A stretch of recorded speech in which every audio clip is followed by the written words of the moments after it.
Πάντα είχα τάση φυγής από την πόλη. Πάντα ήθελα να φύγω και να μείνω κάπου έξω. Να πάρω λίγο τα βουνά.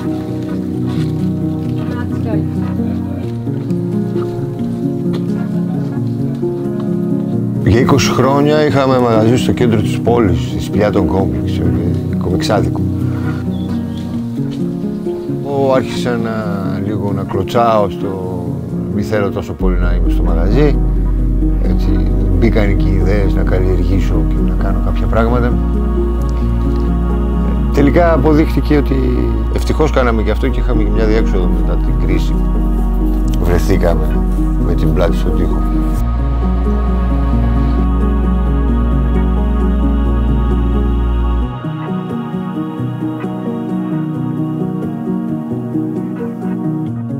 Ας ξεκινήσουμε το τι είναι το slow food. Είναι ένα κίνημα το οποίο ξεκίνησε το 1989 στην Ιταλία, όπου οι άνθρωποι προσπάθησαν ουσιαστικά να ξεφύγουν από το fast food, να καταφέρουν να κρατήσουν τις ποικιλίες των σπόρων, να μπορέσουν να κρατήσουν όλη την παράδοση, το πώς δημιουργούσαν οι άνθρωποι την τροφή τους πριν αρχίσει η υπερβολική επεξεργασία αυτής.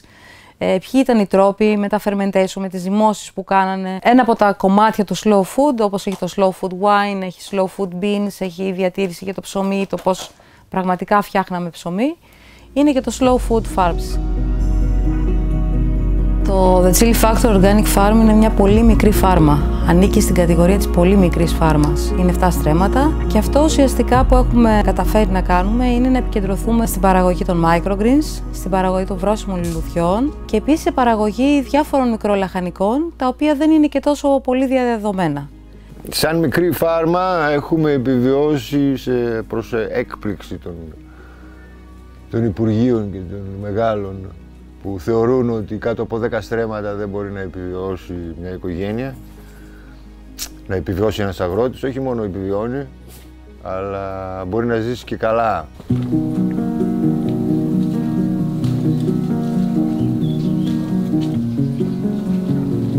Με αυτό το λουλούδι παλιότερα κάνανε μαρμελάδες και γλυκό του κουταλιού. Είναι από τα λουλούδια που είναι πάρα πολύ γλυκά, όπως είναι και το λουλούδι από τη Λεμονιά. Είναι βιολέτα.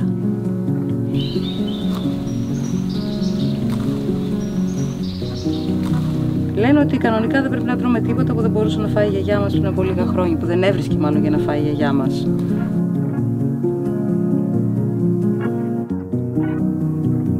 Οι μικρές φάρμες είναι αυτές που τρέφουν το πλανήτη και αυτή είναι η πραγματικότητα. Η βιομηχανοποίηση ουσιαστικά της γεωργικής παραγωγής έχει φέρει προϊόντα τα οποία δεν υπήρχαν, δηλαδή έχει φέρει το corn syrup, το σιρόπι ας πούμε από το καλαμπόκι. Αυτοί όμως που ταΐζουν τελικά τον πλανήτη είναι οι μικρές οι φάρμες.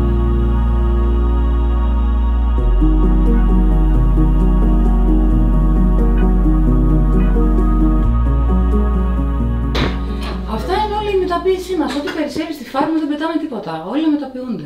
Θα γίνει πέστο, θα γίνει τουρσί. Αυτό ας πούμε έχει γίνει πρόπερση πρώτη χρονιά. Είναι Αγκινάρα Ιερουσαλήμ το πιναμπούρ τουρσί και πήρε βραβείο καλύτερο βιολογικό προϊόντος για το 2023.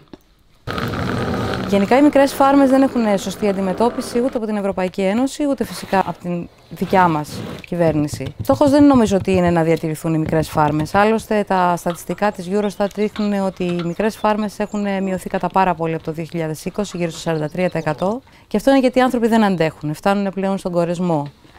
Έχει αλλάξει όσο πολύ η εποχή μας, που αυτά τα δύσκολα επαγγέλματα, γιατί το να είσαι αγρότης είναι ένα πάρα πολύ δύσκολο επάγγελμα, αν δεν καταφέρουμε να ενισχύσουμε τους αγρότες, πραγματικά να τους ενισχύσουμε και να τους βοηθήσουμε, σε λίγο δεν θα μείνει κανένας. Απλά θα υπάρχουν οι μεγάλες βιομηχανικές καλλιέργειες και εκεί θα μείνουν τα πράγματα. Αυτή τη στιγμή με την κοινή αγροτική πολιτική, με την ΚΑΠ, προσπαθούν ουσιαστικά να εξαφανίσουν τους μικρούς. Όταν αποζημιώνεσαι στρεμματικά, εμείς έχουμε εδώ 7 στρέμματα. Τι αποζημίωση να μου δώσουν, 10 ευρώ το στρέμμα, θα πάρω 70 ευρώ. Ο μελετητής θα πάρει περισσότερα για να μπω στο πρόγραμμα. Δεν είναι έτσι τα πράγματα. Πρέπει να δεις ποιο είναι το τελικό προϊόν. Πώς φτάνει το τελικό προϊόν στον καταναλωτή που θα το καταναλώσει. Θέλω να βγάλω το βοηθό μου. Το βοηθό μου στο κούρεμα, στα microgreens, θα βγάλω μια φωτογραφία για να σας τον δείξω στα social.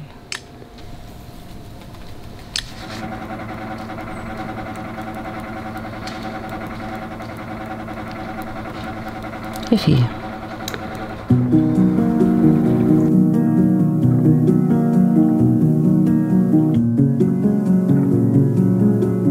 Μπαίνοντας στα αγροτικά διαπίστωσα ότι υπάρχει μεγάλη εκμετάλλευση στον αγροτικό τομέα. Δηλαδή υπάρχει κόσμος ακόμα που είναι σε καθεστώς δουλείας στον αγροτικό τομέα. Θα έπρεπε ο πρωτογενής τομέας να πληρώνεται πιο καλά από όλους. Γιατί αν τρως κάτι, αν δίνεσαι, αν πίνεις κάτι, κάποιος αγρότης το κάνει.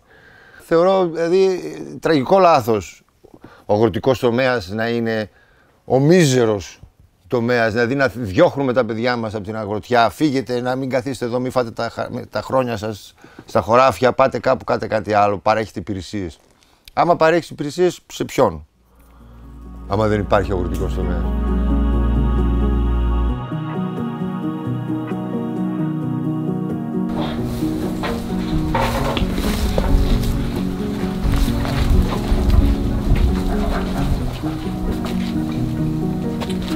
Αυτή είναι η πιο καυτερή πιπεριά του πλανήτη, είναι η Καρολίνα Ρίπερ. Και έχει την υδάτο σκόρπιον μορούγκα, έχει την ghost pepper, έχει πολλές χαμπανέρο, έχει thunderstorm, έχει πάρα πολλές ποικιλίες. Λένε ότι όσο πιο ζαρωμένη είναι η πιπεριά, τόσο πιο πολύ καίει. Η Ευρωπαϊκή Ένωση κινείται, έκανε μια κίνηση, προσπάθησε, είπε ότι θα κάνουμε το 25% των εδαφών να είναι, της παραγωγής να είναι βιολογική, αλλά πάει στριμματικά. Το στριμματικά είναι ψεύτικο, είναι νούμερο, είναι κάτι στον αέρα. Δηλαδή από τη στιγμή που δεν συνδέεται με την παραγωγή, με το τι φτάνει τελικά, το βιολογικό, τι φτάνει στην κατανάλωση, τι φτάνει στην κοινωνία, εκεί αρχίζουν τα ψέματα. Και εκτός αυτού το πήρε και πίσω γιατί πιέζουν οι συμβατικοί αγρότες για άνισες, και έχουν και δίκιο, άνισες αντιμετωπίσεις απέναντι στα εισαγόμενα από τρίτες χώρες. Όλο το σύστημα, το καπιταλιστικό στο οποίο ζούμε, έχει αυτό το αλυσβερίσι με την εισαγωγή, την εξαγωγή. Φτάνουμε να έχουμε, ας πούμε, σκόρδα από την Κίνα, αυγά από την Κίνα, να φέρνουμε πατάτες από την Αίγυπτο και η δική μας παραγωγή είτε να πληρώνονται πάρα πολύ φτηνά, να μην πληρώνεται ο κόπος τους γιατί πηγαίνουν σε μεσάζοντες, είτε να τα παρατάνε γιατί δεν μπορούν να τα απεξέλθουν και να ανταγωνιστούν όλες αυτές τις τιμές οι οποίες είναι πάρα πολύ χαμηλές. Και μην ξεχνάμε ότι σε όλες αυτές τις τρίτες χώρες υπάρχουν τα απαγορευμένα, ας το πούμε, φάρμακα, χημικά, τα οποία εντομοκτώνα κλπ. Που χρησιμοποιούνται, τα οποία είναι απαγορευμένα στην Ευρωπαϊκή Ένωση. Παρ' όλα αυτά, επιτρέπουμε την εισαγωγή τους. Είναι λίγο στρεβλό όλο αυτό το πράγμα. Και φυσικά έτσι δεν μπορούμε σε καμία περίπτωση να αυξήσουμε την βιολογική γεωργία κατά 25% όπως θέλει η Ευρωπαϊκή Ένωση. Η αναγεννητική γεωργία είναι αυτή που θα σώσει τον πλανήτη και από την υπερθέρμανση και από όλα. Η αναγεννητική γεωργία είναι ότι δεν αφήνουμε το έδαφος να ερημοποιηθεί. Θεωρούμε ότι το έδαφος είναι ζωντανό και πρέπει να θρέφεται σωστά για να μπορέσει και αυτό να θρέψει και τον πλανήτη, αλλά ταυτόχρονα να συγκρατεί όσο γίνεται περισσότερο διοξείδιο του άνθρακα παρά να παράγει. Πώς παράγει η γη διοξείδιο του άνθρακα? Όταν φρεζάρουμε, όταν οργώνουμε, όταν την χρησιμοποιούμε μηχανικά μέσα τα οποία κάνουν γρήγορη την επεξεργασία του εδάφους, τότε το έδαφος καίγεται η οργανική ουσία και κλείεται στην ατμόσφαιρα διοξείδιο του άνθρακα. Σούπερ! Τέλεια. Μια χαρά. Σούπερ! Καρακάς. Καρακάς, το αγαπημένο. Ναι. Μιλάμε το λιμάνι. Σούπερ, άντε καλή δουλίτσα. Ευχαριστώ. Άμα δούμε από το διάστημα την έκρηση του διοξειδίου του άνθρακα, γίνεται τις εποχές που φρεζάρουμε και οργώνουμε τα χωράφια μας. Αν λοιπόν σταματήσει με κάποιο τρόπο αυτό το πράγμα και τα χωράφια, η γη πρασινίσει, το πράσινο κρατάει το διοξείδιο του άνθρακα. Το μαύρο και το καφέ, το χώμα, το γυμνό το χώμα δεν κρατάει. Άρα όσο μπορούμε να δεσμεύουμε το διοξείδιο του άνθρακα με τέτοιες πρακτικές, καλό κάνουμε, κακό δεν κάνουμε. Και αυτό γίνεται δυστυχώς ή ευτυχώς γίνεται από μικρές φάρμες πολύ πιο εύκολα από ό,τι από μεγάλες. Ελάχιστες είναι οι χώρες οι οποίες έχουν αυτάρκεια, όπως είναι το Μπουτάν, ας πούμε. Αυτός πρέπει να είναι ο στόχος μας. Κάθε χώρα να μπορεί να ταΐσει τον πληθυσμό της. Αν εξαλειφθούν οι μικρές φάρμες, αυτό είναι δυστυχώς μονόδρομος και σαφέστατα και θα υπάρχει επισιτιστική κρίση.